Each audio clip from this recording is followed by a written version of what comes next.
حقیقت میں موت کو لوگوں نے سمجھا ہی نہیں، اسی لیے موت سے کراہیت کرتے ہیں، موت سے نفرت کرتے ہیں۔ بس میں آج ایک بات مکمل کروں گا مختصر میں کہ مومن کی موت کیا ہے۔ اب تک جو تم نے سنا ہے کہ مرتے وقت یہ ہوتا ہے، یہ ہوتا ہے، وہ بھی حق ہے، لیکن کچھ اور بھی ہوتا ہے۔ آئیے اگر مومن کی موت پتہ چل جائے تو مومن بن کر کے مر کے دیکھو، یہ کروڑوں زندگیاں اس موت پہ قربان ہے جسے موت مومن کی موت کہتے ہیں۔ یہ مومن کی موت کیا ہے؟ آئیے بخاری شریف کتاب الزہد کی حدیث پاک کا وہ آخری ٹکڑا مومن کی موت کے بارے میں۔ مگر مومن سن لو کون ہے۔ ایک بات کہوں مومن کسے کہتے ہیں؟ ایک جملے میں کہوں، مسلمان وہ ہے جو اسلام میں داخل ہو جائے، مسلمان وہ ہے جو اسلام میں داخل ہو جائے، اور مومن وہ ہے جس میں اسلام داخل ہو جائے۔ مسلمان وہ ہے جو اسلام میں داخل ہو جائے، اور مومن وہ ہے جس میں اسلام داخل ہو جائے۔ اس کو دیکھو تو اسلام نظر آئے، اٹھتا ہوا دیکھو تو اسلام نظر آئے، بیٹھتا ہوا دیکھو تو اسلام نظر آئے، چلتا ہوا دیکھو تو اسلام نظر آئے، مسکراتا ہوا دیکھو تو اسلام نظر آئے۔ اللہ اکبر! اگر ایک جملے میں بیان کر دوں کہ چلتا پھرتا اسلام اگر کس کو دیکھ کر کے نظر آتا تھا تو ایک جملے میں کہہ سکتا ہوں، تمہارے پیر سید ساجد میاں کو تم نے دیکھا ہوگا، ان کو دیکھ کر کے تم کو چلتے پھرتے تصویر اسلام نظر آتی ہوگی۔ مومن وہ ہے جس میں اسلام داخل ہو جائے۔ ہم تو اسلام میں داخل ہو کر مسلمان ہو گئے ہیں، مومن کب بنو گے؟ اسلام پسند تو ہوئے ہو، اسلام پسند تو ہوئے ہو، اسلام پابند کب بنو گے؟ مومن کی موت کیا ہے؟ سن لو مومن کی موت کسے کہتے ہیں۔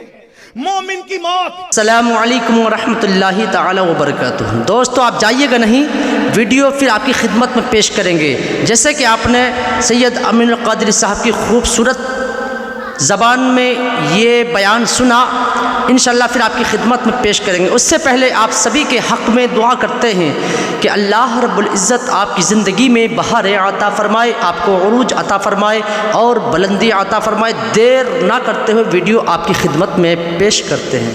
کتاب الزہد بخاری شریف کی حدیث کا وہ آخری ٹکڑا جو بار بار ہم اپنے جلسوں میں سنتے ہیں۔ اللہ فرماتا ہے میں اس کے ہاتھ ہو جاتا ہوں، اس کے پیر ہو جاتا ہوں، اس کی آنکھ۔ یہ آپ سنتے ہیں؟ جی سنتے رہیں آپ۔ یہ ہے حدیث قدسی ہے، اللہ فرماتا ہے مجھے کسی کام کے کرنے میں کیا بات ہے۔ ہوتا۔ سن لیں مومن کی موت کیا ہے۔ جی اللہ فرماتا ہے مجھے کسی کام کے کرنے میں تردد نہیں ہوتا۔ تردد کسے کہتے ہیں؟ میں اس کو اللہ کے لیے ابھی بیان نہیں کر رہا ہوں، لیکن ہم اپنی زبان میں تردد کہتے ہیں، ملانے کے لیے۔ ماشاءاللہ ماشاءاللہ، کیا بات ہے۔ تردد کسے کہتے ہیں؟ آپ کہہ رہے تھے جی بہت ہے، تردد ہو رہا ہے کہ جلسے میں جائیں یا نہ جائیں۔ سفر لمبا ہے، کیا بات ہے۔ لمبا ہے کہ چہلم شریف میں شرکت کریں یا نہ کریں۔ محفل ٹھنڈی ہو گئی ہے، سلیم میاں کو تردد ہو رہا ہے امین القادری کو مائک دیں یا نہ دیں۔ جی یعنی کسی کام کے کرنے کیا یا بات نہ ہے۔ کرنے کی کیفیت کو تردد کہتے ہیں۔ اس انسان فیصلہ نہ کر سکے، لیکن ہم اللہ کے لیے یہ نہیں کہتے، کیونکہ ہمارا پورا مسلک بھی ادب ہے اور پورا مذہب بھی ادب ہے۔ مگر آپ سمجھ چکے ہوں کہ ملانے کے لیے اللہ فرماتا ہے، خود فرماتا ہے کہ مجھے کسی کام کے کرنے میں تردد نہیں ہوتا۔ اگر اس کو سمجھانے کے لیے کہیں تو یہ کہہ سکتے ہیں وہ رات کو دن میں بدل دیتا ہے، تردد نہیں ہوتا۔ آبادیوں کو ویرانے میں بدل دیتا ہے، تردد نہیں ہوتا۔ اللہ اکبر! کشتیوں کو طوفان سے ٹکرا کر کے ختم کر دیتا ہے، تردد نہیں ہوتا۔ پیدا کرنے والی ماں کی جان نکال کر کے بچے کو ایک لمحے کے بچے کو یتیم کر دیتا ہے، تردد نہیں ہوتا۔ دھوپ میں بارش برساتا ہے، تردد نہیں ہوتا۔ زمین سے پودا نکالتا ہے، تردد نہیں ہوتا۔ شفق کا جمال، افق کی سرخی، کیا بات ہے، کیا بات ہے۔ جی سورج کی روشنی، بہت خوبصورت انداز، رہتا ہے، چھینتا رہتا ہے، تردد تردد نہیں ہوتا مگر کیا فرماتا ہے کسی کام کے کرنے میں تردد نہیں ہوتا مگر جب میں ایک کام کرنے لگتا ہوں ترددی تو مجھے تردد ہونے لگتا ہے. اللہ کو کسی کام کے کرنے میں تردد نہیں ہوتا لیکن جب فرماتا ہے ایک کام کرنے لگتا ہوں تو مجھے تردد ہوتا ہے. مولا وہ کام کیا ہے؟ تو فرمایا جب میں بندے مومن کی موت کا فیصلہ کرنے لگتا ہوں تو مجھے تردد ہوتا ہے کہ میں اس کی موت کا فیصلہ کروں اور وہ پسند کرے نہ کرے. یہ مومن کی موت ہے, یہ مومن کی موت ہے. موت مومن کے وقت قدرت فرما رہی ہے مجھے تردد ہوتا ہے. پھر مولا تو کرتا کیا ہے؟ کیا کرتا ہے؟ تو فرماتا ہے میں اس کے پاس اپنے فرشتوں کو بھیجتا ہوں. یعنی تم عرس کا میلہ بعد میں لگاتے ہو, اس کے پاس فرشتوں کا میلہ پہلے لگتا ہے. سردی کے اس موسم میں صابر پاک کی زمین پر بیٹھنے والوں کو نہیں کہہ سکتا کہ اس پہ سبحان اللہ بولو, لیکن اتنا ضرور کہہ سکتا ہوں کہ سردی کتنی ہو عشق صابر کبھی دل کو ٹھنڈا نہیں ہونے دیتا, اس لیے کہ عشق کی آگ تو جہنم کی آگ کو بھی بجھا سکتی ہے. اے عشق تیرے صدقے جلنے سے چھٹے سستے, جو آگ بجھا دے گی وہ آگ لگائی ہے. دیکھتے ہیں پورا ویڈیو دیکھیں آپ لوگ. تکبیر, نعرہ رسالت. قل شریف کا وقت قریب ہے. مومن کی موت سن لو بس, مومن کی موت. اللہ اکبر. اللہ فرماتا ہے میں فرشتوں کو اس کے پاس بھیجتا ہوں. اس مضمون کو قرآن یوں بیان کرتا ہے, حضرت مجاہد اس کی تفسیر میں بیان کر رہے کہ یہ مضمون کیا ہے. قرآن کہتا ہے ان الذین قالوا ربنا اللہ ثم استقاموا تتنزل علیہم الملائکہ الا تخافوا ولا تحزنوا وابشروا بالجنۃ التي کنتم توعدون. جن لوگوں نے کہا بے شک ہمارا رب اللہ ہے, ثم استقاموا, اور وہ دین پہ ڈٹ گئے. جی شریعت کیا بات ہے. قبرستان میں چرا سر بھنگ پینے والے صوفی نہیں ہیں, دین پر ڈٹنے والے صوفی ہیں. شریعت کا مذاق اڑانے والے صوفی نہیں ہیں, شریعت پر ڈٹ جانے والے صوفی ہیں. ہوا میں اڑنے والے کو ولی ہر ایک کو نہیں کہا جا سکتا مگر شریعت پر چلنے والے کو ولی قرآن کہتا نظر آ رہا ہے. ثم استقاموا, وقت ہوتا تو ثم استقاموا کی تفسیر بیان کی جاتی, اس کا وقت نہیں, لیکن سنیں ثم استقاموا. جی کیا بات ہے. خدا کو ایک مان کے دین پہ ڈٹ گئے. ابھی تو ہمیں یہ بھی نہیں پتا کہ خدا کے بارے میں عقیدہ کیا ہونا چاہیے, تو ڈٹیں گے کب اس عقیدے پر.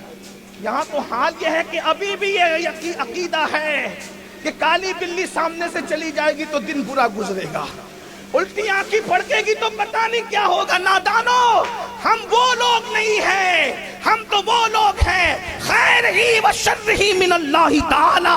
ہر خیر اسی کی طرف سے ہے اور ہر شر اسی کی طرف سے, اور اس میں بھی کروڑوں حکمتیں ہیں. عقیدہ توحید, عقیدہ اسلام, عقیدہ رسالت پہ ڈٹ جاؤ, اس کی الگ تفسیر. تو قرآن کیا کہتا ہے؟ تتنزل علیہم الملائکہ. یہ عربی زبان کی خوبصورتی ہے. میں علماء کی معلومات پہ کوئی اضافہ نہیں کر رہا ہوں, آپ کی دعا لینا چاہتا ہوں. عربی زبان کی خوبصورتی کہ ہر زبان میں واحد ہے اور جمع ہے اور قصہ ختم ہے. یہ عربی زبان کا حسن ہے, یہاں واحد ہے, تثنیہ ہے, جمع قلت ہے, جمع کثرت ہے نا. یہ عربی زبان کا حسن ہے, واحد جمع پہ قصہ ختم نہیں ہوتا. واحد ایک کو کہتے ہیں, تثنیہ دو کو کہتے ہیں, جمع قلت 3 سے شروع ہو کر 9 پر ختم ہو جاتی ہے, اور جمع کثرت 10 سے شروع ہو کر اس کی کوئی حد نہیں ہوتی. اب قرآن کیا کہہ رہا ہے؟ جو لوگ دین پر شریعت پہ ڈٹ جاتے ہیں, تتنزل علیہم الملائکہ, ان پر اللہ کے فرشتوں کی جماعت نازل ہوتی ہے. نہ واحد کا سیگا, نہ تثنیہ کا, نہ جمع قلت کا, جمع کثرت کے سیگے کے ساتھ کہا جا رہا ہے. 1 2 4 فرشتے نہیں آتے بلکہ لاکھوں فرشتوں کی جماعت ان کے پاس آتی ہے اور ان کے پاس بیٹھتے ہیں, بات کرتے ہیں. کہتے کیا؟ اللہ تخافوا, گھبرانا مت, ولا تحزنوا, خوف مت جی۔ کھانا، غم مت کرنا. وَأَبْشِرُوا بِالْجَنَّةِ الَّتِي كُنْتُمْ تُوعَدُونَ. موت بعد میں آ رہی ہے، جنت کی خوشخبری پہلے سنائی جا رہی ہے، جنت کا مدعا سنایا جا رہا ہے. فرشتے بتاتے ہیں یہ نعمت ہے، یہ نعمت جی۔ ہے، یہ نعمت ہے، یہ نعمت ہے، جنت کی یہ نعمت ہے، یہ نعمت ہے، یہ نعمت ہے. تو وہ بندہ مومن اللہ والا کہتا ہے فرشتوں یہ دیدار وہاں ہوگا، یاروں سے ملاقات ہوگی، پیاروں سے ملاقات ہوگی، رسول جی۔ سے ملاقات ہوگی. جو بھی فرشتے بتاتے ہیں تو وہ مومن بندے کا کیا کہتا ہے؟ فرشتوں یہ ملے گا کب؟ تو فرشتے کہتے ہیں جب تک مرو گے نہیں، روح نہیں نکلے گی جسم کے پنجرے سے، تب تک کہ یہ نعمتیں نصیب نہیں ہونا. تو وہ اللہ والا خود کہتا ہے فرشتوں پھر دیر کس بات کی ہے، ذرا جلدی کرو نا، ہم بھی دنیا سے جانے کے لیے تیار ہیں. ادھر مومن مرنے کے لیے تیار ہوتا ہے، ادھر قدرت اس کی موت کا فیصلہ کرتی ہے. اور جب مومن دنیا سے جاتا ہے تو حدیث پاک میں آتا ہے فرشتے لاکھوں کی حسب مراتب، کسی کے میت کے لیے 500 آتے ہیں، کسی میں ہزاروں آتے ہیں، کسی میں 70,000 آتے ہیں، کسی میں لاکھوں آتے ہیں، کسی میں تا حد نگاہ آتے ہیں. اور 2 جنت کے کفن لے کر آتے ہیں، اور جنت کے کفن لا کر اور پھر مشک سے زیادہ قیمتی خوشبو جنت کی لے کر آتے ہیں. حدیث پاک میں آتا ہے اس خوشبو وہ زمین سے اٹھتی ہے. تو دوستو آپ نے سید امین القادری صاحب کا یہ خوبصورت بیان سنا.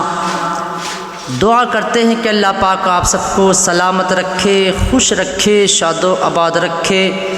دونوں جہان کی دولتوں سے آپ سبھی کو اللہ پاک مالا مال فرمائے. ویڈیو کو لائک کریں، شیئر کریں، پیارا کمنٹ کریں. یوٹیوب چینل پر دیکھ رہے ہیں تو چینل کو سبسکرائب کریں اور بیل آئیکن ضرور دبائیے. اور فیس بک پیج پر دیکھ رہے ہیں تو پیج کو فالو ضرور کیجیے گا. اپنا خیال رکھیں. اللہ حافظ دوستو.